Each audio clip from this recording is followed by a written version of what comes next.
Thanks for choosing this free Anfield Index podcast. If you'd prefer to listen to this or any of our other shows without adverts, then now's the time to check out Anfield Index Pro. With AI Pro, you can supercharge your entire listening experience. You'll not only get all of our podcasts without the ads, but you'll have them far faster with our quick publish feature available exclusively for subscribers. AI Pro also puts you in the heart of our sound studio, with an option to listen to many of our shows live and interact with the podcasters in real time as the shows are recording. Upgrading couldn't be easier. AI Pro is available on all popular podcast platforms, and we have our own apps for Apple and Android. Just head on over to AnfieldIndexPro.com and get started today. David! Gagan! How are you doing, my friend? It's been a long, long time since we did Old Skool. I don't even remember when the last one was. Yeah, it's weeks now. We were planning to do them every week, but then I got COVID. Yeah, that was bad. And I'm not going to lie, it's still kicking my ass a bit. This post-COVID thing is horrible. I'm getting headaches all the time. I'm tired all the time. It's just rotten. It's COVID. You have to shake it. It's gonna need some change. I don't know, some exercise or something just to rejig the hormones, everything. It just, I don't know. You have to fight it. It's a right bitch, man. I've had it twice, and you know what? You're not yourself for a couple of months, I think. Especially if it hits you hard. Some people aren't hit as hard. Some people get a mild one. I think you got the rough one. Like, you got a proper nailed. Because you were knocked out for a few days, right? Yeah. Yeah. That's the hard one. So mine was 2 days, just complete temperature. And then it just took a while to get back to normal after that for the week. Then I also lost taste buds. But anyway, I hope you're feeling at least, better than it was. Well, you cheered me up. well, for the first time in a long time. Yeah. So we yeah. Okay. So what we're not going to go into that exactly that, but we're going to do something. So this Old Skool is going to be, again, you talking a lot as usual, but we want to kind of let's set the scene, shall we? Because Barcelona at the moment are a bit of a shit show, Dave. I think that's the best word for it, right? A bit of a shit show. Nobody wants to be Barcelona right now. I think there's rumours at the moment out there, or reports out there. I don't know what's true or what not, actually, at the end of the day. But there's a report out there. They can't even register the new players, even Dembele, who's basically expired contract, and it's a brand new contract. Yeah. Therefore, he's treated as a new player. They can't even register him until they do something. So De Jong's apparently off to Chelsea very soon. There's reports just now breaking now that there's close to a fee. But, I don't even think that's going to be enough because they want Bernardo as well, apparently. So they're trying to offload and do deals for players so that they can get these 5 in. And, that means if they're bringing someone like Bernardo in, they want to offload, maybe some more midfielders. Who knows? So, on the off chance that Mr. Ward goes shopping in Spain, on the off chance, you never know. You never know. He's a smart man. He might want to take an opportunity somewhere. Let's look at what they have in midfield and what would suit us. Even we can discuss Frankie as well, just in case. Yeah, I mean, we can go through what they have in midfield. I mean, their situation is obviously quite bizarre at the minute. The Dembele thing is exactly the same as the Messi thing last year, where rather than just extend him, his contract expired and he became a free agent, and then they re-signed him. And if they just, extended Messi last year, they'd still have him. If they'd been able to reach agreement with Dembele a couple of months back, they'd be able to just play him as is. But unfortunately for them, Dembele thought there was going to be a market out there for him, and as it turned out, there wasn't. The only club that made a serious offer was Chelsea. He didn't want to go there, and which might hint that he's maybe not the biggest Thomas Tuchel fan, even though the two of them work very well together at Dortmund. So they've got 9 midfielders at the moment.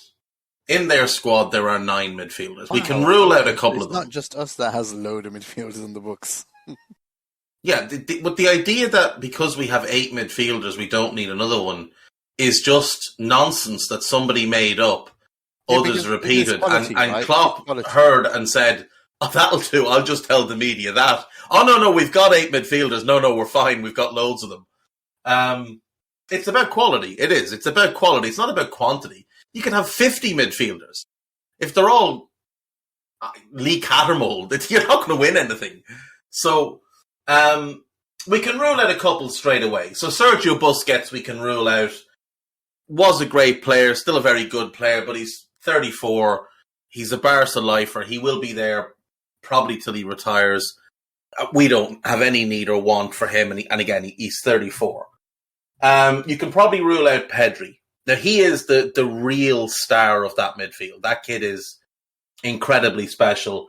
19 years of age, elite level dribbler, elite level passer, just a genius. But new contract as well, right? Signed a new contract until 2026, and he has a €1 billion buyout clause.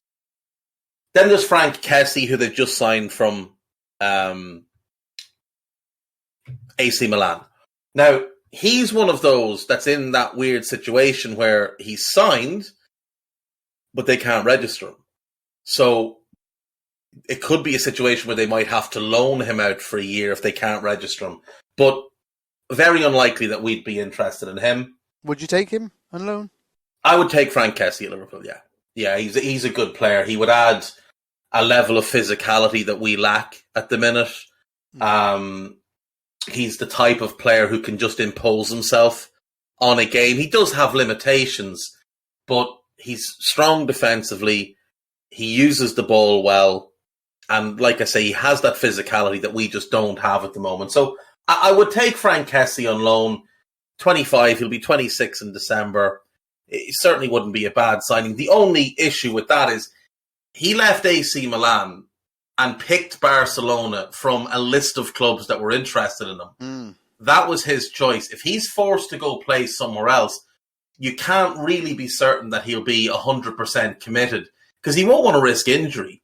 Like, he won't want to risk going back to Barca next summer. No, but if with it's an Liverpool, injury, that's probably higher than Barca in the pecking order in terms of. But if that's where he wants to be, forget about who's a better team. Chelsea are a better team than Barcelona, but Jules Koundé and Rafinha told Chelsea to go for a very long walk off a very short pier and ran their asses to Barcelona. So, there's Miralem Pjanic, who we should have signed 11 years ago. We had an opportunity to sign him. We didn't. We had another opportunity to sign him from Lyon. We didn't. And now he's not worth signing at all because he's declined drastically over the last few years. So the next one will be Sergio Roberto, who has primarily played as a right back for them for the last few years. He's the type of player who's only really still at Barca and earning big money because he came through the academy and he's one of the leadership council. He's never been a particularly good player, but he's one of those who'll do exactly as he's asked. So that keeps him there. He's not good enough to play for us. And then Alex Calado, who, again, simply just not good enough for us. The three that would be interesting, one of them is about to go off the market, and that's Nico Gonzalez, who is a 20-year-old box-to-box midfielder, very energetic, good off the ball, works hard, presses well. You could see him as the type of player Klopp would like to get, mould and develop. He could be developed into a Ginny-style left-sided 8 or a more aggressive right-sided 8 who goes box-to-box. But he's about to go on loan to Valencia, so unlikely that we would pursue him. Which leaves two. It leaves Frankie de Jong and it leaves Gavi. Now, reports in the Times today that Chelsea are close to reaching an agreement. Frankie has obviously turned down Manchester United about 63 times this season. But, like a prepubescent boy who's discovered girls for the first time, United just won't leave him alone. Frankie's an outstanding player, an absolutely outstanding player, but he has not developed at Barcelona the way it was expected. He's there 3 years now, and he is not a better player than he was when he joined at 22. He has stagnated. That's in part because Barcelona have been a complete mess. Up until Xavi arrived as coach, there was just no real plan. Barca were switching shape here, there, and everywhere. He wasn't enjoying his football. And the other part of it is trying to shoehorn him and Busquets into the same team when both of them are ball-dominant players in the deeper positions just doesn't work. You've got one of them standing around with nothing to do, all the while the other one is getting all of the ball. So Busquets is Busquets. So when Barca centre-backs look up for their outball, they look for Sergio Busquets because for a decade, he's been the outball. So they find him, he turns, and he gets the play going, and Frankie is stood to the other side, twiddling his thumbs. We saw a similar, but obviously less talented version of this last season at Spurs, when Winks played with Højbjerg, and they were just far too similar and had similar demands of where they wanted the ball. Højbjerg was getting the ball, Winks was not, and Winks was just a waste of a shirt. So that's when Conte started to change up the midfield. Anyway, with Frankie, him and Thiago's is two ball-dominant midfielders. But I do think it could work because you can split them and play Fab in the middle. So you can play Fabinho as your 6, have him less involved in the build-up play than he currently is. Play Frankie on the left of the midfield as the one that sits in next to Fab, and move Thiago to the right-hand side. And if you think back to the end of the 2021 season, when Thiago played on the right-hand side with Fab and Ginny, that midfield was brilliant. Those three were excellent together, and the balance was really good. Fab was the ball-dominant one of the deeper two. Ginny had less of an on-ball role. And Thiago joined the attack and was able to manipulate things from a more advanced position. So you could do something similar, have Fab as the off-ball one, who's there as a desperation outball or a recycler or, that release valve type player. And Frankie is the more dominant of the deeper two, and free Thiago to play closer to Mo, link with Trent, things like that. Is it perfect? No. No, it's not perfect. It's not as good defensively as that Thiago, Fab, Ginny midfield was. It is better defensively than the current midfield three, but it's a little bit less dynamic as well. Now, Frankie can be a dynamic player, and he can play box to box, but he likes to play box to box with the ball at his feet. Frankie likes to pick the ball up and go and carry it and make things happen. And one of the issues we would have with that is it reduces the role of Luis Diaz on the left wing, because Diaz is a big ball carrier for us. So the fit is a bit weird. Now, in time, I do think it could work. I do think it would work better if you had, say, a Wilf Ndidi as the 6 rather than a Fabinho. Someone who's more dynamic, more mobile, and kind of more used to playing off the ball. Not giving the ball to Wilf Ndidi, you're not missing anything. Fab is really good on the ball, so you're not getting the full Fabinho experience when you ignore him in possession, which is what would probably happen in a lot of instances.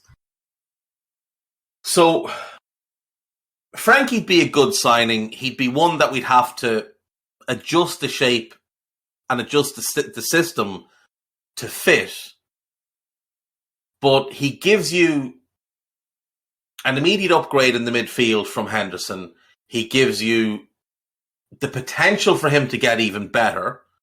And he gives you your long-term Thiago replacement as the sort of orchestrator of your midfield. He's close with Virgil. The two of them were at Willem Twey together years ago. Now, they were in different age groups because Virgil is, I think, 5 or 6 years older. But they were there at the same time. They've developed a bond in the national team, and they're two of the key players, obviously, in that Dutch national team. Frankie, by all accounts, outstanding individual, great character, team-orientated, quiet but well-spoken. When he speaks, the dressing room will listen because he doesn't just speak for the sake of doing it. When he speaks, it's quite thoughtful, it's quite intelligent. He's able to understand tactical instruction very well. He's able to relay tactical instruction very well. And he's a very hard worker on and off the field. So you're getting a really high-end human, which means he would pass the dickhead test, which is always important. The other issue with him, obviously, is the financial cost of it is going to be a little bit prohibitive. Barca will want probably in the region of 55 to 60 million. And then his current wages are about 400 grand a week, which is obviously ridiculous. Now, when he went to Barca, he went on about 200 grand a week, or maybe a little bit more, 220, 240.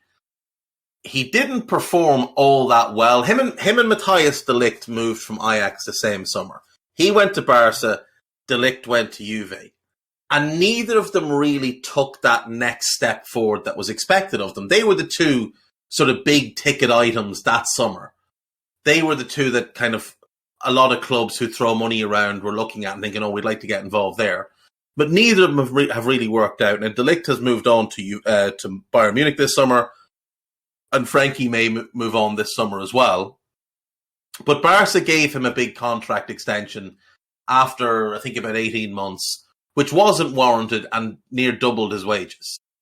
And there's obviously a lot of talk going on now about Barca saying they have evidence of criminality and all sorts of other nonsense. But what we do know is he deferred quite a lot of money, about 17 million, to help Barca during the pandemic. He was willing to take a very substantial pay cut during the pandemic to help them with their finances. The agreement, by all accounts, was that he would get that money back at some point down the road. Now, I obviously don't have access to that contract, so I don't know where that agreement says he will get that money. Does he get it next year? Does he get it in 10 years? Is it one of these things where it's just kicked well down the road? If they annul it, he never gets it, right? If they annul it. Yeah, if. Yeah. If they annul it. Now, if they annul it... A massive if. But then he's free. Then he's free to go. Well, that's the thing, because they can't annul his contract and put him back in his old contract. Nope. They can annul his contract and make him a free agent. And if they do that, then they lose everything. So there's a lot of complexity with this one. The fee, he will want sizable wages. He probably will accept 250, 300, somewhere like that, but we're unlikely to pay that to a new signing. Chelsea will probably pay it to make a splash because that's what their summer transfer window has been about. Sterling, splashy. Koulibaly, splashy. Cucurella, well, City wanted him, so he must be great. Splash. Frankie would be a splashy signing because he's got a big reputation. And obviously then there's this thing of, well, Barca don't want to repay him his 17 million if he leaves. So they want to sell him.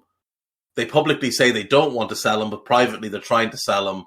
And then they tell him, we're not going to give you your money back if you leave. Leave, but we're not giving you your money. So there's a lot of mess that goes on there. I wouldn't like to be trying to do that deal, personally.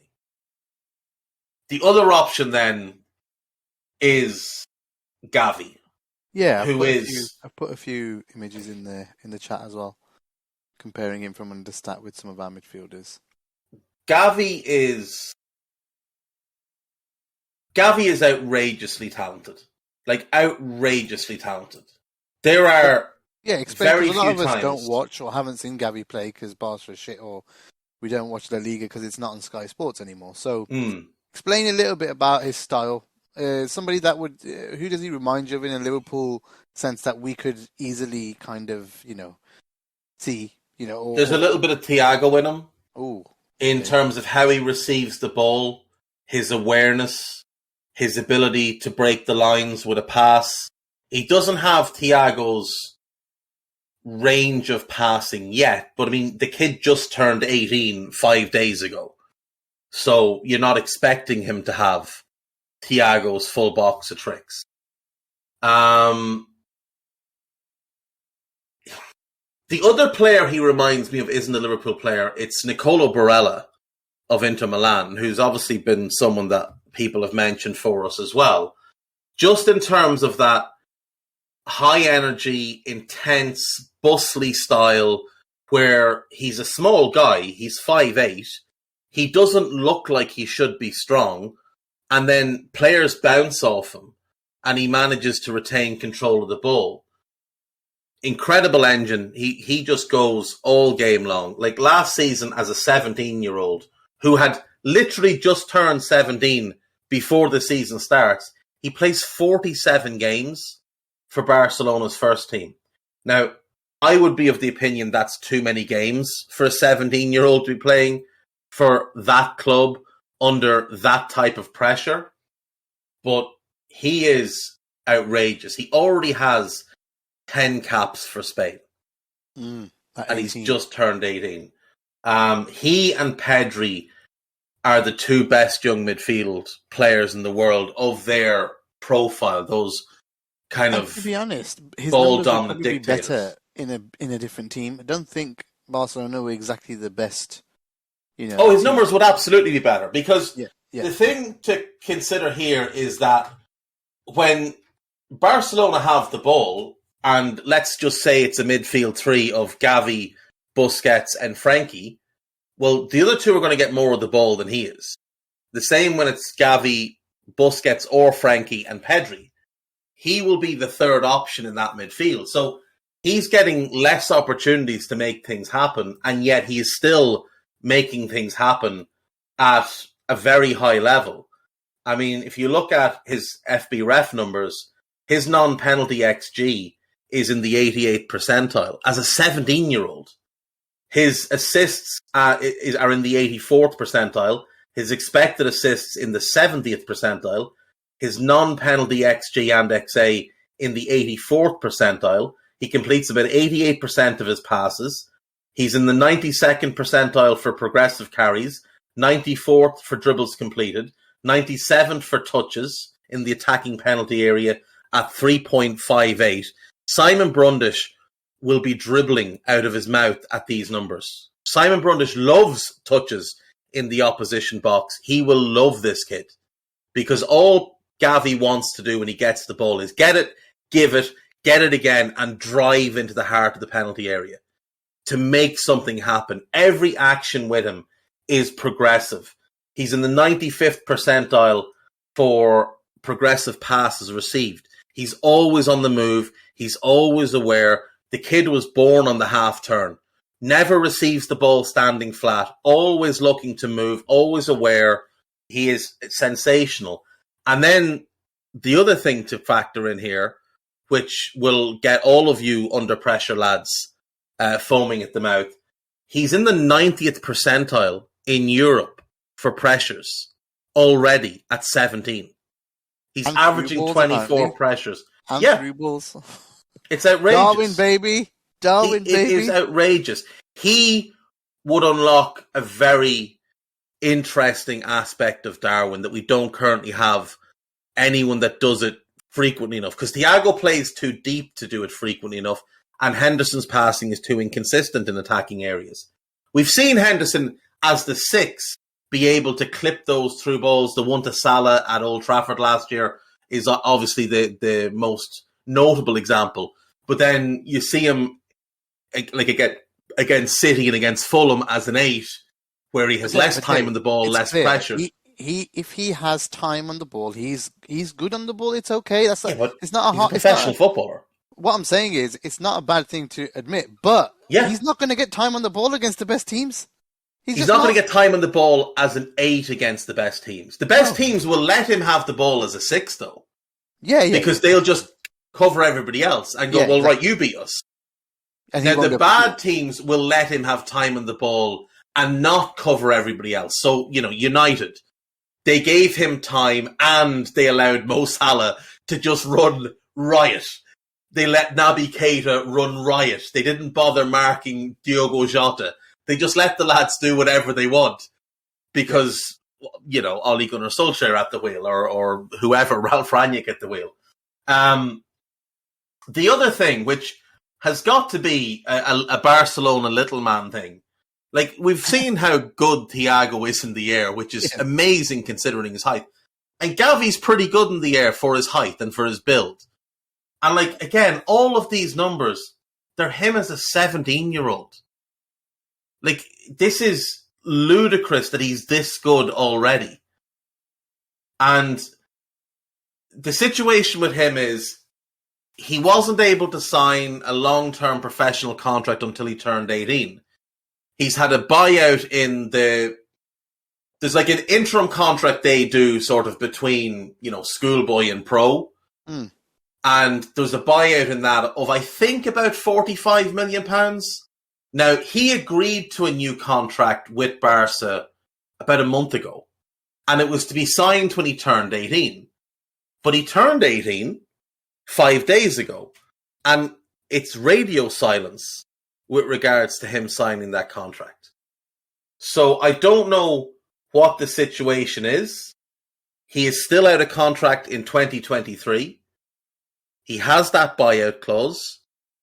And if Barcelona need to sell to A, register the players coming in, B, build up their finances and afford Bernardo Silva, then it is a possibility that they could sell Gavi and Frankie and use a midfield three of Kessie, Pedri and Busquets and just sort of patchwork the depth together. They might get Bernardo as well. And Bernardo, of course, yeah. So then they got some depth as well, right? So they do. Then they have 4 high-end starters and they'll still have, there's still a couple of good academy prospects there that they'll be able to call upon as and when they need them. There's a young kid called Mark Casado who's meant to be very, very good, another kind of 17, 18-year-old that they're meant to be very high on. They could just pull the plug on the Nico Gonzalez loan and keep him around. They could use Sergio Roberto in midfield, so they can make it work. If we were going to sign one of the two of them, Gavi makes more sense in terms of the fit is more natural. He just slides in as the right-sided 8 and absolutely annihilates the league. Because teams won't be used. Like last year, we saw Conor Gallagher, who's a good player, but a very limited player. But a player whose profile is that of a bargain bin Gavi. And he ran roughshod over the league with his high-intensity pressing from an advanced 8 position, with his off-ball runs into the box. And the thing is, the Premier League is about trends. So managers don't tend to react to things until it happens over and over again. Or teams don't react to them until they happen over and over again. There aren't many goal-scoring central midfielders in the Premier League. There aren't many Frank Lampard-type late-breaking runners. Now, you think back, Gags, 15 years, and most clubs had somebody who would make those runs into the box and get there late. Man. Exactly. That's why Conor Gallagher had so much success last year. That's why Mason Mount, even though he often plays in the front 3, you'll see him drop deep into midfield in a build-up, and then he'll follow the attack rather than be involved in it. He follows it as the trailing runner, and he'll find space on the edge of the box. Gavi would have a field day with the space he'll find on the edge of Premier League boxes. He'll have a field day running at big lumbering centre-backs who won't know what to do with him. Now, he didn't score a ton of goals last season. He only got 2. But I do think there's absolutely scope for that to grow. He got 6 assists. So, 2 goals and 6 assists in just over 3,000 minutes. Not bad. It's not bad at all. Considering what we've been getting from our midfield, you would certainly take that from a 17, 18-year-old with the understanding that he's going to play in a system that will suit him more, and our system will suit him more than Barca's system. Barca's system is still Barcelona. It is possession-based, slow build-up, patient football.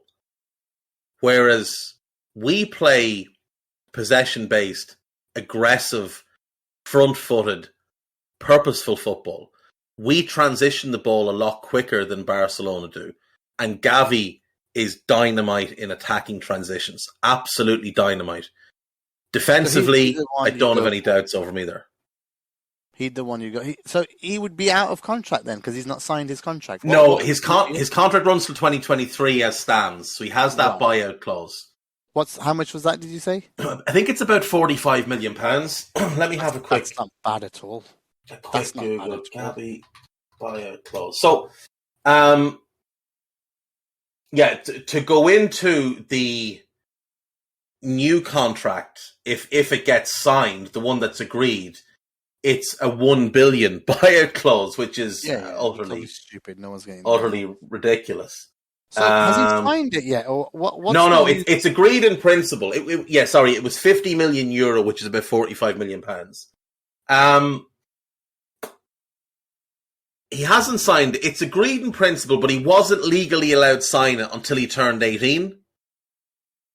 Because there's a weird loophole in Spanish law. It's the same reason United stole PK years ago, and Arsenal stole Cesc. I don't know what it was City Transfer Room website. Gavi will not renew Barca contract if Bernardo Silva is signed. So he's literally not signed it yet. He's waiting. And that might be why they're waiting as well, because they might be looking at it and saying, well, we'll just get Bernardo in, and he's, to be fair, a better player now. Now, Bernardo and Gavi have a lot in common in terms of highly skilled players, short, really good manipulation of the ball, versatility, work incredibly hard on and off the ball, that low centre gravity that allows them to dribble in very tight spaces. Gavi might actually be the best comp. Bernardo might actually be the best comp for Gavi. Now, he's a right-footed player, Bernardo's left-footed, but in terms of build, off-ball work, and ability, I think Gavi's a better passer than Bernardo. He's not quite as good a dribbler yet, but the similarities are there. You have to say, if City let Bernardo go, that is absolutely ridiculous, because he is sensationally good. And I don't think he's in the last year of his contract. I think he's still got like 2 or 3 years left. Apparently they want to go for Jude. They'll go for Jude. They'll throw in an enormous offer for Jude is what will happen. Bernardo has 3 years left in his deal. Now he is 28, so maybe 28 today, so maybe they're just looking at that and thinking, well, we might as well get the money while we can. But still, I wouldn't be selling a player of that quality. But again, he just wants to go to Barcelona. We've got a question in here. Is it too obvious to suggest from NFI? I think his name's Steven. Actually, is it too obvious to suggest City will get Gavi to replace Bernardo? I mean, the logical thing for City would be to ask for Gavi as part of the deal. I know you do them separately, obviously, for accounting purposes, but that would be the logical thing to do. James asks why Thiago left Barca when they were the best team in the world. Well, because they were the best team in the world, and they had Xavi in his prime and Iniesta in his prime and Busquets coming into his prime. So, I mean, what are you going to do? They play 3 midfielders and you're the 4th one, and you're far too good to sit on the bench. And Bayern Munich are one of the biggest clubs in the world, so you go there and you make them the best team in the world, which is what you did. It is more logical for City to bring in Gavi than Jude, stylistically. But Pep does seem to want to become a bit more physical, which is an interesting sort of adjustment that he's making. You know, he brings in Calvin Phillips, who's a very physical player, obviously brings in Haaland, who brings a physicality that not many can match. Rodri, when he arrived, a big physical player. Ruben Diaz, big physical player. Now, Bellingham's a weird fit at City because Jude isn't really coming in to play in the midfield too. Not right now. That's awkward. But you could bring him in and kind of slowly bring him along while playing Rodri and Calvin Phillips, or Rodri and Gundogan. City are at that place where they've got, even with Bernardo going, they've still got Kevin De Bruyne, Rodri, Calvin Phillips and Ilkay Gundogan. So they've still got 4 very, very good midfielders, or great midfielders in certain cases. Gavi would be sensational. He really would be sensational. So, if Wardy did, go in for... I mean, it makes a lot of sense that Gavi hasn't... Because remember, Gavi's been linked to Liverpool since the start of the summer, or at least way before that as well. There was links to him all of 2022, I think, since he's been trying to sign that contract. Since January or so, there's been links to Gavi. So there's been sometimes these links that just linger and don't go away. There's something going on, or at least some interest there, or some of it isn't bullshit. Like there's some ones that are rubbish, but with this contract situation going on, it does make it very interesting to see, or at least with the news that some people are saying, or some City insiders are saying, that if Bernardo does go there, he's definitely not signing that contract. Yeah. So, that is really interesting to me. So just say there's a couple of plans here, because I can't see... Okay, a lot of people can see Liverpool not buying a midfielder because, negativity and history and... No. The reason Gag, it's because they talk to Jurgen every day, and Jurgen doesn't want a midfielder. And he's told these people that he doesn't want a midfielder. He's rang them up and he said, No, I don't want one. No, I don't want one. James Milner has 6 more years left. I don't want a midfielder. That's what's happened here.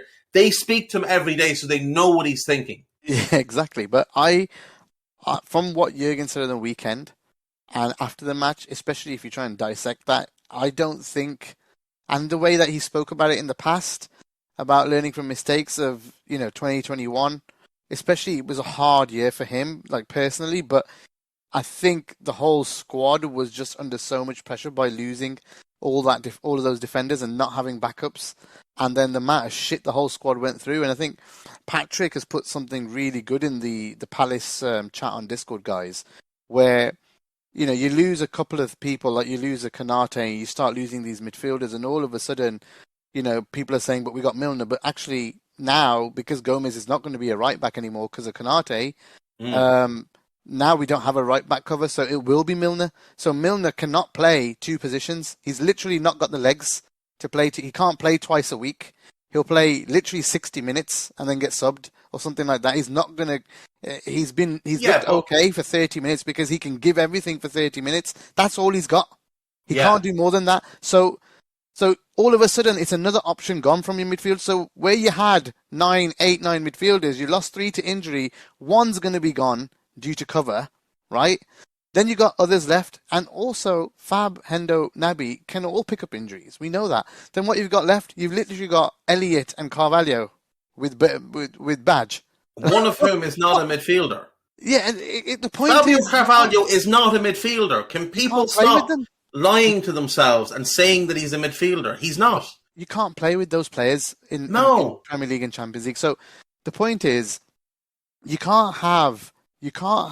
say that there's all these players and say that there's enough. There isn't when it comes to it. It actually isn't. If the reality is that people are going to have to start covering other places, and who says that's the end of the injury crisis? Who said, yeah, we'll get some players back, hopefully, but who says in this do people think players only get 1 injury a year? Like, Thiago got 3 different injuries last year. And you'll get 3 this year? Yes, this is not injury 1 of 1. This is injury 1 of 2 or 3. Naby will get hurt at some point this season. COVID in the winter is going to happen. It's going to happen again.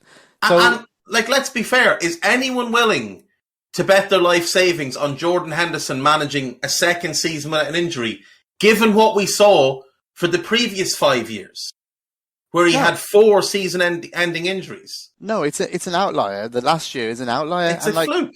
It's a fluke. At the end of the day, Fab has never played more than 30 league games in a season. He misses 10 to 12 games every single year. Thiago averages, I think, 27 games a season. Naby, I mean, I know what Brundish was saying on Twitter yesterday, getting him back to his Leipzig availability is important, and he didn't get hurt last year as often. But why didn't he get hurt last year? Because they were rotating him and Thiago. And this goes back to Patrick's point. We don't have 8 midfielders because Thiago and Naby is basically one midfielder. One midfielder, and they fill one role. Fabinho and Henderson as the backup 6, that's one midfielder. Harvey Elliott has less than 10 senior starts under his belt at the Premier League level. Like, are we really pinning our hopes and dreams on Harvey Elliott? And he's off the back of a horrendous injury. But you can't depend on the kid. No, I keep saying in the chat. I keep saying in the chat, this is a time where Carvalho and Elliott are supposed to get minutes from rotation and from subs and build their confidence in the team so that they can make a difference. And then, because they've built that confidence, their confidence with all the players around them, they've learned how they play, they've understood the team. Then when they get those starts, they're ready to go. But that's not straight away. Do you remember Inter Milan away last year? Yeah, he didn't play well at all. He was started, the pressure was on, and he was awful. And it knocked his confidence, and we barely saw him the rest of the season. He was sat in the stands a lot of weeks, fully fit, sat in the stands. Him and Curtis taking turns sitting in the stands. Like, we can't rely. Harvey lost the season last year. Everyone wants to cling to those first 3 or 4 games. But Harvey lost last season with the injury, with the pressure, with the psychological horror of, looking down at your ankle and seeing it all floppy in one direction that shouldn't be looking. That's tough to overcome. You need to erase last year from your mind and just consider Harvey now the way you did a year ago. Curtis, I mean, I'm sick saying it. The kid needs to develop. He won't develop with the way we're using him. He needs to go on loan. Milner, like you said, he's going to be needed as right-back cover because Gomez is needed as centre-back cover. And even if it's a thing where Joe starts a game at right-back, because Joe is still the second-best right-back at the club. Like, let's not pretend James Milner is a better right-back than Joe Gomez. He just simply isn't. But if Joe is starting at right-back, Milner can't start in midfield because Joe might have to go into central defence at some point, and Milner will have to go to right-back, and you don't want him going to right-back having had to run around in midfield for 60 or 70 minutes. You want him going on fresh for that 20 or 30-minute spell at right-back. And let's be fair, James Milner's had 1 or 2 good starts in the last 4 or 5 years in central midfield. He's much more effective off the bench. Much more effective. Because he can come on, he adapts to the pace of the game really quickly and maintains his level as everyone else starts to sink. So he's much better in that role. We need a midfielder. And the other thing is, before we go, guys, just for the benefit of the people that speak to Jurgen every day. Now, obviously, they know better than everybody because they tell us they know it better than everybody. And they're better fans than the rest of us as well. But anyway, when Jurgen was asked about the midfield thing for the first time, who was sitting either side of him? Jordan Henderson and James Milner. He was asked in a press conference with his captain and vice-captain sat next to him about signing a midfielder. What's he going to say? He's not going to go, yeah, no, we definitely need a midfielder. Like, these two are shit. We definitely need a midfielder. Of course he's going to say no. And of course he's going to follow that same line. He's never going to come out and say, we need this or we need that, while the season is ongoing. Lads asking him in the run-up to the opening day and after the opening day about signing a midfielder. He's not going to turn around and go, yeah, no, the midfield's not good enough. Because what's that going to do? That's going to put everybody on edge. And everybody's going to get nervous. And it was bad enough at the weekend without them being nervous going into the next game. So, of course, he's going to say no. Like, have a modicum of cop on when he speaks about these things. Yeah. Think about the entire situation. So my whole point, and we've kind of had a big middle segue, which is fine, but my point is he's not going to make the same mistake. He doesn't want to make the same mistake. And I feel that between now and September 1st, we will see a midfielder join. Yes. And I think if we're lucky, we might even get an announcement for a midfielder for 2023, if we're lucky, if the lucky stars are dangling our way. So at the end of the day, I think they realise that there's a lack of dynamism, in this midfield. Like Patrick has said as well to me, like straight away after the Champions League final, the first thing he said was that's what we lacked in that midfield today. Yeah. It's getting no old. Physicality, and no dynamism, Thiago, Gnabry, Fab, they're all good players, but they're all getting on, and they're all getting on, and maybe those injuries take a toll. The thing is, right, and I said this the other day on the Daily Red, like again, people bleating on about eight midfielders. Look at each and every one of those midfielders. There is a flaw with all of them. All of them have a flaw. Fabinho, he's not the most mobile. He does get injured, and he's 29 soon. So he is reaching the tail end of his prime years. The injuries are a concern because every year it's something. And it's largely because he gets worn down having to do someone else's job for them. So that's the issue with him. Thiago's incredible, but he's always injured. And he's 31. Naby's a very good player, but he gets injured all the time. Whenever he plays too often, he gets injured.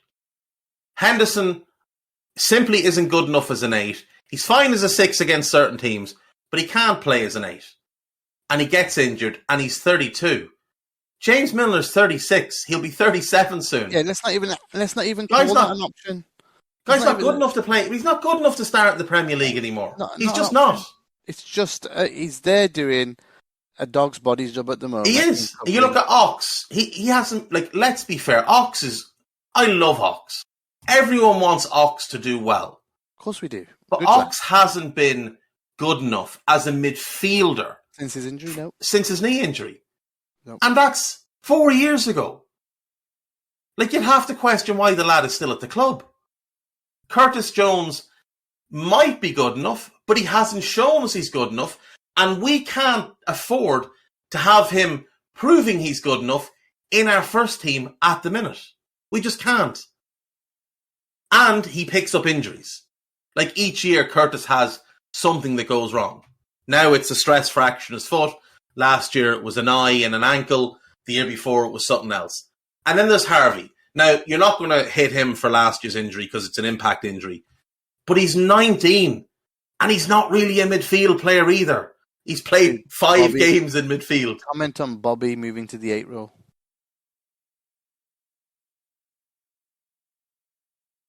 Bobby is washed. He's washed. Bobby is washed. Bobby's been washed since the year we won the Champions League. If people want to be really honest about Bobby, do you remember the hamstring injury he got before the Champions League final? He was playing really well. He got injured. He came back for the final. He wasn't fit at all and he had a stinker. Yeah. Then he stank the entire way through the title-winning season. Yeah. He stank the entire way through 2021. And last season, he had one burst of form where he was in and out of the team and he was having an impact as a sub. Then he'd start, his impact would be questionable. Then he'd have a good game. Then he'd be a sub again. And then it went away again. And he got hurt over and over and over again. At most, Bobby should get a 1-year extension. And it's only because of who he is.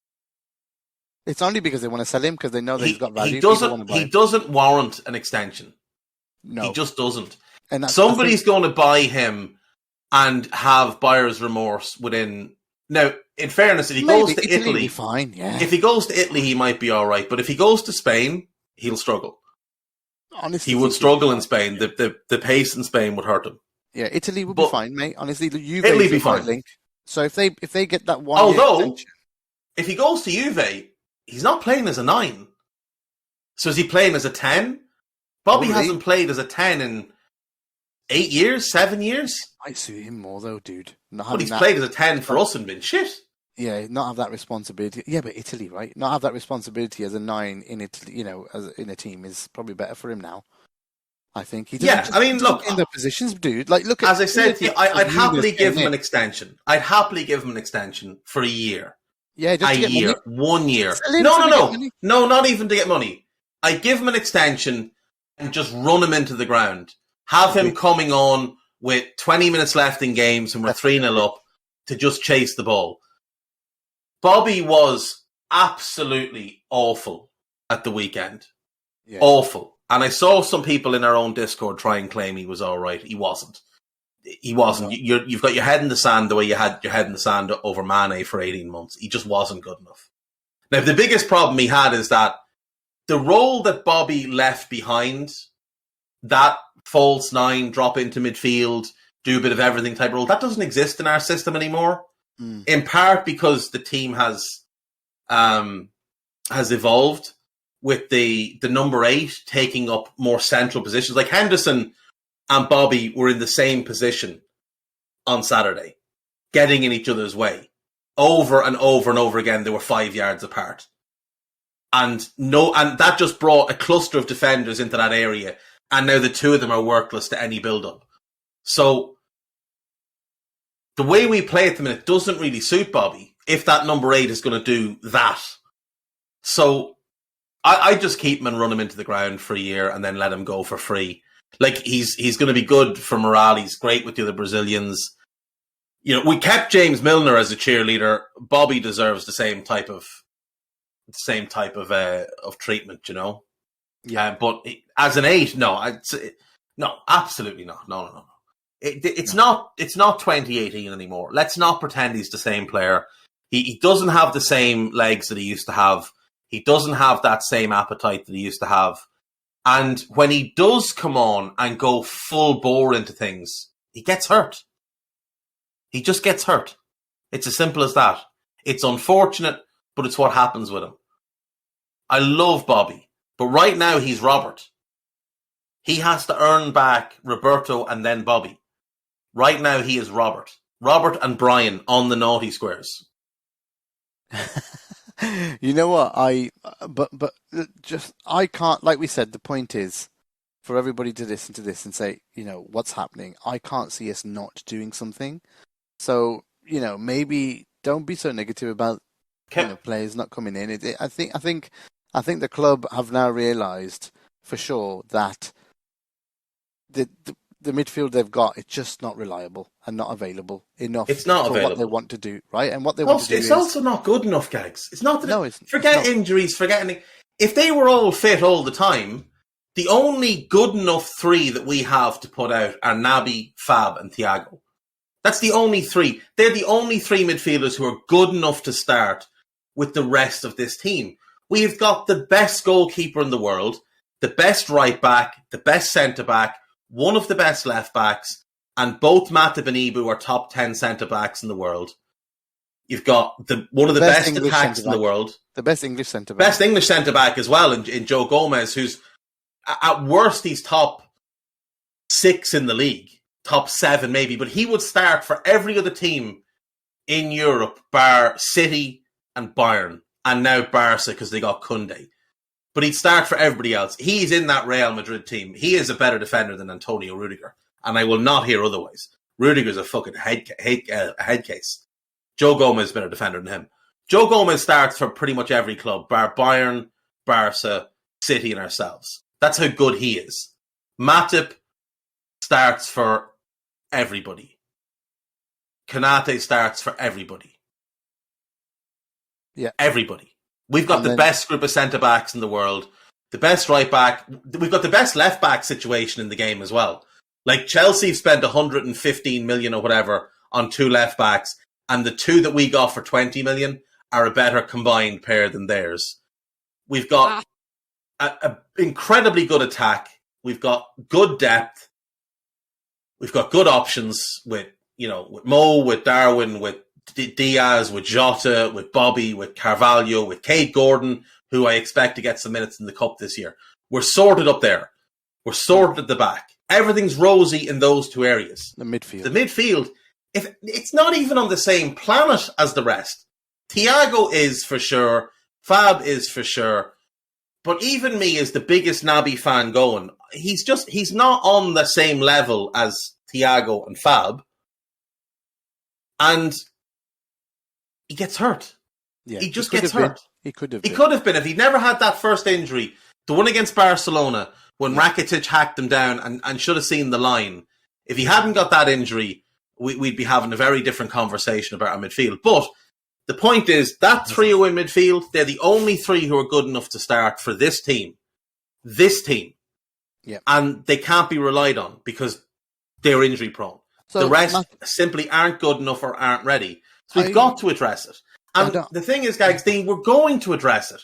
I don't want to hear this idea, we went for Tchouaméni, we didn't get him, so Bellingham is the only other midfielder. Well, Bellingham isn't an alternative target to Tchouaméni. No. The plan was Tchouaméni now, Bellingham then. Anyway, we wanted both. 100%. We still want two midfielders. And it makes sense. Now, I would be of the opinion that you'd nearly be better off to sign three midfielders and not sign Bellingham, use the Bellingham money to sign two. So you could get, say, Matthias Nunes, you could get Gavi, you could talk get about him again, Nunes, Danilo. because that's the one that's linked heavily this summer now, or at least coming into this month. There's people on Twitter, I think it was Matt Smith, there was, loads Matt Smith said it. Matt Smith said things are starting to move. Yeah. And Matt Smith called the Darwin deal. This isn't the one who's in, the God Not show. the guy from, not Doctor Who. Yeah, okay. No, he's not Doctor Who. It's the other Matt Smith, the one that works for LAC. And I think worked for ITV for ages, that one, right? I think Justin said there was a Matt Smith played shortstop for the Minnesota Twins, maybe. Oh, but it's not him either. No, it's not him either. No. This guy works for LFC TV. He's a professional broadcaster. That's what he does. He does not tweet rumours and scuttlebutt. No. He tweets when he hears something or he knows something. About Darwin. He was also the first person to call Klopp as the new Liverpool manager. Now, I know that's 7 years ago. But, the point is, he rarely tweets something about, on this sort of topic. Yeah. So when he does, it's generally worth keeping an eye on. Yeah, he said it on July 22nd. So it's a long time ago. But Nunes then, talk to us about him. I know you probably talked to him in a lot of pods, but since we're covering midfield options, what about him? Why do you like him so much? Because you mentioned him a lot, and when I speak to you, you're always like, I'd rather Nunes anyway. Or Nunes, however. So I would rather him? I would rather him than Frankie, and I would rather him than Gavi. He's a better fit. Yeah. Now, let me explain why. He's a better fit than Frankie. It's not about talent, it's about fit. He is a more natural fit into our team. He can come in, he can just walk into that right-sided role, and he'll just excel in it. He brings the athleticism, the physicality, and the dynamism that we're lacking sorely. Massive capacity for pressing. One of the best ball-carrying midfielders in Europe. A good passer. Needs to get himself more involved in the build-up at Sporting, but it's a systemic thing. It's not him not wanting it. It's just how they played. We saw how good Paulinho is at the weekend. Everybody saw how good Paulinho was. When those two played together at Sporting, there was no doubt Nunes was the better of the two. Those two were sensational together when Sporting won the league title. But Nunes, the reason I take him over Gavi is he can impact things more immediately. Gavi he's still only 18.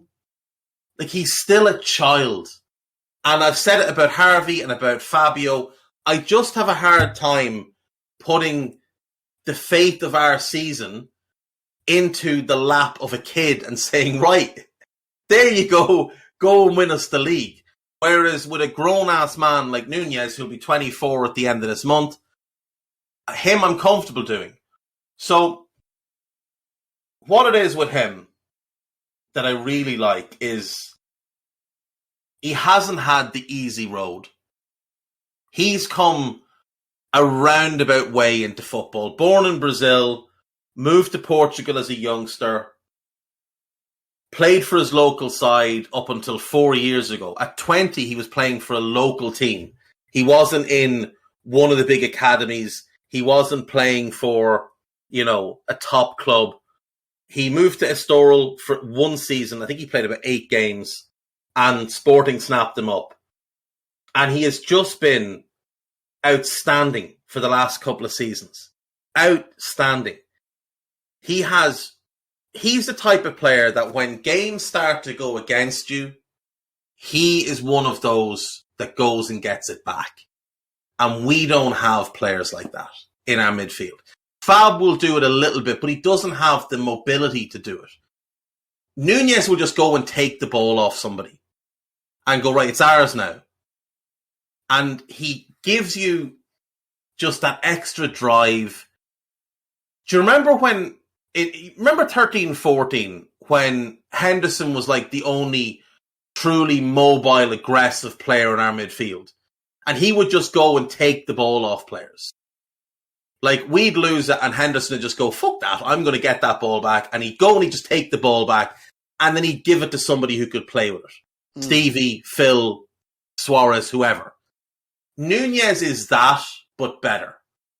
Nunes has a bit of Valverde about him, a bit of Goretzka about him.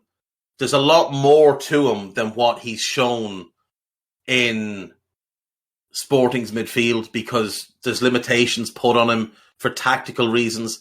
You see him play for Portugal, he can be a bit more expansive.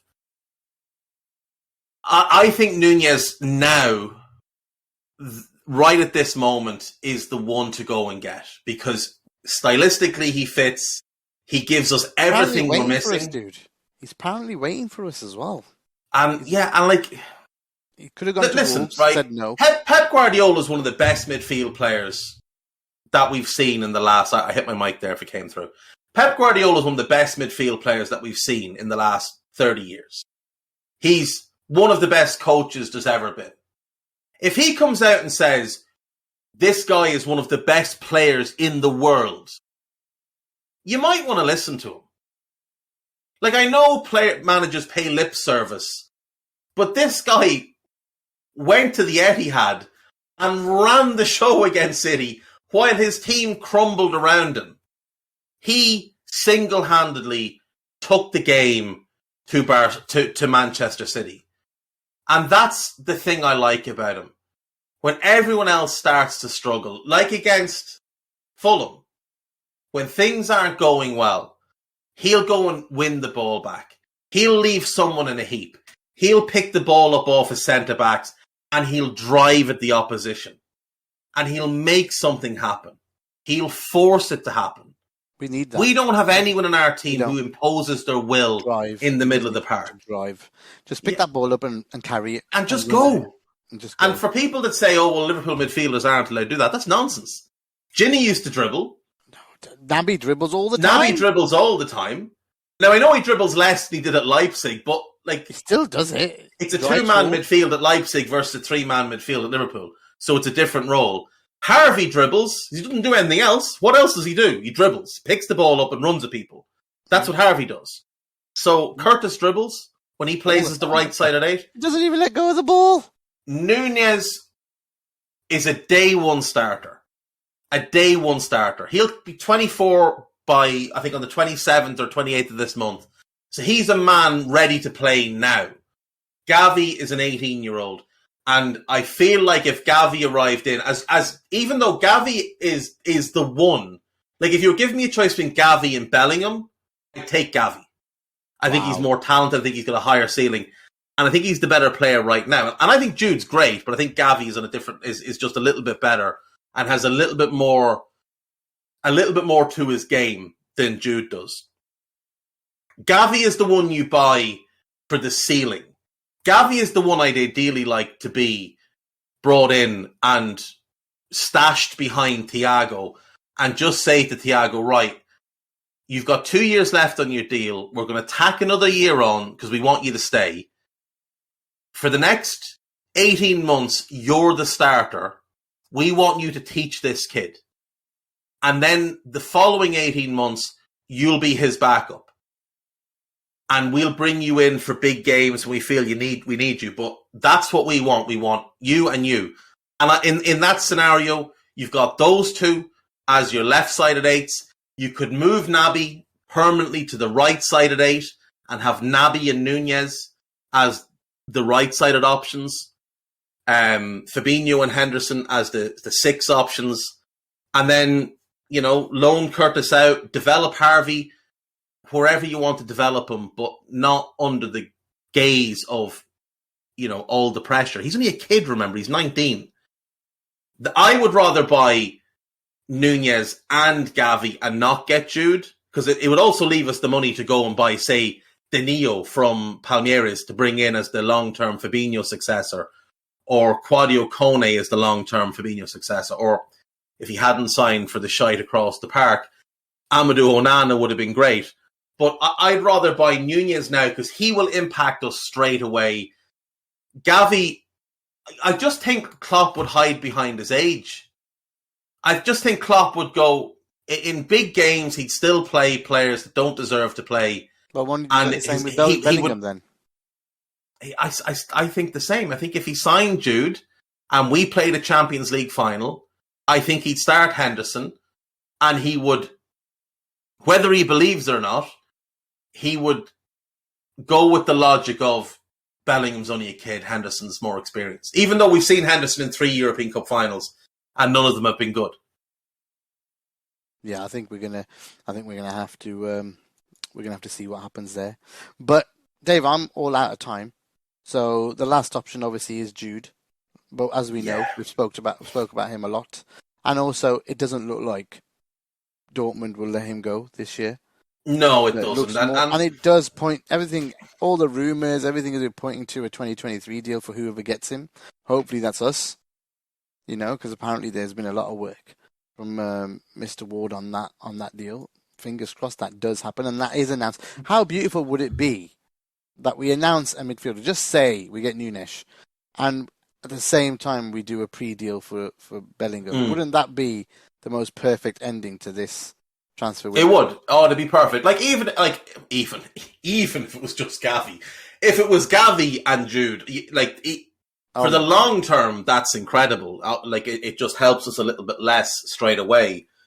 But yeah, it would. It'd be incredible. I do believe that if we don't get a deal done for Jude kind of pre-World Cup, I don't think we'll get him.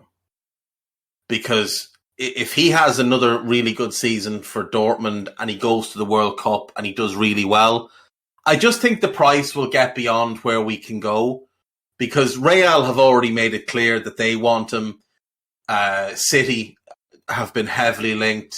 That Chelsea will be interested. That United, as much of a mess as they are, can just afford to pay fees that we can't pay. Now, I think Jude is quite a sensible lad. And I think he'd look at United and think, well, I don't want any part of that. Well, he's not going United. No. But realistically, we don't have any real advantage over City or Real. There's nothing you can look at. I think we're a better team than Real, but then they're Real Madrid. It's the same thing as that's Barcelona. The only thing is Klopp. Nothing. Yeah, it's not even that. I think he's, from what you hear, is that he's spoken to the club. I think he's good mates with Hendo and Trent, and I think he idolised Stevie. So that role at the club, I think maybe there's something there where you go, looking at how Liverpool are now, how many Champions League finals they play with whilst this manager's there, it kind of becomes, I want to do that. I think the words, what he said, I want it to mean something. I don't want to go and play for someone who you're just going to win everything. Well, if you're just buying the league, what the fuck's the point? But at the end of the day, Gags, if he looks at it long term, right? Long term, because he'll be 20. And if he looks at it and thinks, this is the next 10 to 12 years of my life, that's what I have to factor in here. Mm. Do I want to go to Liverpool or do I want to go to City? Let's just say that Jurgen Klopp and Pep Guardiola resign on the same day and walk away. Mm. Which club do you trust more to maintain a level of success? Us or City? I think it has to be City. Because they'll always be willing to spend. Oh, they will be, but they're also very well run. Like, I know we love how well run we are and the structure we have, etc., etc. This is cheeky Begiristain, the guy who really built La Masia into the monster that it is, into that Pep Guardiola team back at the end of the noughties. This is the real architect of that. He's still there. And this is all the money in the world. And that's a club who will go and attract the next great manager. Who will go and pay for that. Who will pay a buyout or whatever. Like, I don't know that we would do that. I don't know that we wouldn't do something silly. I think like a Point Gerrard. 4-5 years rather than the 10. I think that's what they do. And I think he'll look at... I don't know with him. I don't know with him. I think he takes a really long lens look at things. That's what I mean. I think he looks at his whole career. And I don't think he wants to be the type of player that plays for 4 or 5 clubs. No. I get the feeling that his next club is his club. It'll be that club till he's 31, 32, and he'll go back to Birmingham and he'll finish out his days there. That's the feeling I get when I hear Jude speak. Is that wherever he goes next, that's where he wants to go and make it his club.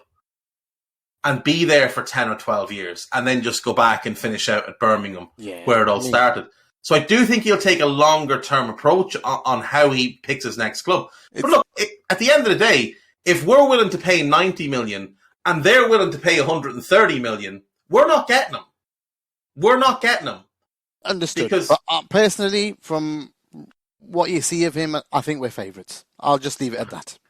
I would say we probably are right now. Yeah.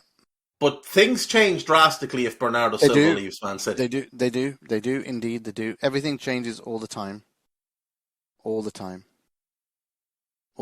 But fingers crossed, people. Keep praying. And hopefully we get something like that done where we get a midfielder in and then we sign one for next year. That's the hope. But I've just watched some Matthew Nunes highlights from the weekend and I just want him, and shouldn't be really over one game, but fuck me. He is... But that's every game. Oh, wow. He is a bold... What a battler. Think of man. Who was the real difference between the teams in the Champions League final? It was Fede Valverde. Yeah. We didn't have anyone that could deal with Fede Valverde. He just ran and ran and ran and ran, and no one got close to him. Nunes is a Mendes client as well. Yeah. And we've got a good relationship with him. It's pretty much done, I could say. And as been pointed out above, if it is a case that, Julian Moore just happened to, catch a flight to Barcelona, he may well have been there to speak to George Mendes, who spends a lot of time in Barcelona. Ooh. Now, so it doesn't necessarily have to have been a Barcelona client. Yeah, of course. Or a Barcelona player. It could have just been that that's where George Mendes was, and he went to meet George Mendes. Because we know we have a good relationship with George Mendes. He is Fabinho's agent. He helped us get the Diogo Jota deal done in record time. He has an affinity for the club. He also helped us get the Darwin Nunes deal done. Like, it was him that told United, lads, you're wasting your time. He doesn't want to go to you. Walk away now and save yourself the embarrassment. And by them doing that and scuttling off to look at Marko Arnautovic or Adrian Rabiot or whoever the fuck they're going to sign next, we could then turn around to Benfica and say, well, like, who else is buying him? So, you'll take this or you'll get nothing because he's going to be really unhappy. And they have to take what we offered. Absolutely. Fingers crossed one comes in. That's what we're all saying. Fingers crossed. And I know we've put if you listen to the whole pod, we've put why we think we need one. Very clearly with clarity, quality, options, squad, what's going to happen, especially with injuries and regular injuries. You need options, guys. If you want to do what you did last season, you need options. And what we loved last season was being active throughout the whole season, all the way to the last game. We could have won something. That's what you want every year, not one year. You want it every year, and you have to keep changing. This club exists to win league titles and European Cups. Yeah, for sure. That's what the two greatest managers this club ever had made it known that anything else was unacceptable for this club. You win the league or you win the European Cup, or else it's a failed season. Bill Shankly said it. If you're second, you're nowhere. What did Bob Paisley say? I was here through the bad times as well. We finished second one year. That was the mindset that they had. And I get that last season we had a really good season. We won 2 cups. That was tremendous. Now, Jurgen can come out and say, I forgot about the European Cup final the day after. That's fine. That's him. Me, I'm still not over it. I'm still not over Athens, let alone fucking Paris or Kiev. I'm not over Athens yet. So, losing a Champions League final, we shouldn't celebrate it. It should be a horrifying thing that we don't ever want to happen again. And the same thing with finishing second in the league by a point. Well, by a point plus goal difference. We shouldn't just say, great achievement, because they don't give you a medal that says great achievement on the back. You get nothing. You get a shake in the hand and a pat in the arse, and you try better next year. So we have to try better this season. And if that means binning off the domestic cups, that's fine. Just one thing, there is a debate going on back and forth on the Discord. James and Nizami, I think I missed what was actually being said when I said that the reason Thiago left Barca was because of the others. Gavi is in the exact same position now, where Gavi is looking at this and thinking, well, if Bernardo comes in, it's Bernardo, it's Pedri, it's KDB, it's Kessie, who they've just brought in and given big money to. So I'm probably the 5th midfielder, potentially 6th if Frankie de Jong doesn't leave, or, the 4th anyway if he stays and Bernardo doesn't arrive. So he's looking at that and thinking, well, I'm not getting in the team. I am the 5th midfielder, no matter what. With Frankie or without Frankie and with Bernardo, I'm the 5th midfielder. I'm far too good to be the 5th midfielder. I'm going to go somewhere else. That is what will motivate him to go. And as pointed out, sorry, I'm not going to go scrolling back through. Somebody said it would be a dereliction of duty for his agent not to be on the phone to Liverpool and say, is your interest in my client real? Because if it is, let's get him out of this club and into your club. Because it's in his best interest. Look, he's 18. He could join us for 6 years and then go back there. It's not waving goodbye to Barcelona. It's just a bit of a see you later. If Thiago wants to go back to Barcelona in 2 years, all he has to do is make a phone call. And they'll take him back. They would have taken him back when we signed him. They tried to re-sign him 4 or 5 times while he was at Bayern. Barca will have him back. They had Cesc back. They brought back Jordi Alba. They brought back Piqué. They bring them back all the time. If Gavi joins us this season or this summer, it doesn't end his Barca career. He can always go back. And we could have him for 6 or 7 years. He'd only be 24, 25. He's got his whole career ahead of him. Absolutely. Thank you, Dave. I do have to run now, folks. But once again, thanks to Dave for his time. Thank you all as well for listening. We'll try and be back very soon. We still have actually 1 game a week for a few weeks, so we could probably do that, Dave. I'm away Monday, Tuesday next week, but back on Wednesday, so maybe late next week we can try to do something, because again, we're playing on a Monday. So we're playing 2 Mondays in a row now, so there will be needs for some content, and maybe something crazy happens in between, so fingers crossed. But yeah, please do keep listening to the content. Please be good to everybody out there as well, folks. And up the Reds. We hope you enjoyed listening to this Anfield Index show. Please be sure to subscribe to our channel so future podcasts find their way to your device automatically. There's nothing quite like fan engagement, and we'd love to know what you think of anything discussed on this show. The best way to get in touch is over on our free Discord community, where both podcasters and listeners debate the hottest LFC topics 24/7. Sign up free now at AnfieldIndex.com/Discord. You won't regret it. You can also follow us on Twitter at Anfield Index and find us on Facebook by searching for Anfield Index. Oh, and before you go, we'd love it if you could leave us a 5-star review on your favourite podcast app. It only takes a couple of seconds, and it means the world to the people who create these free shows.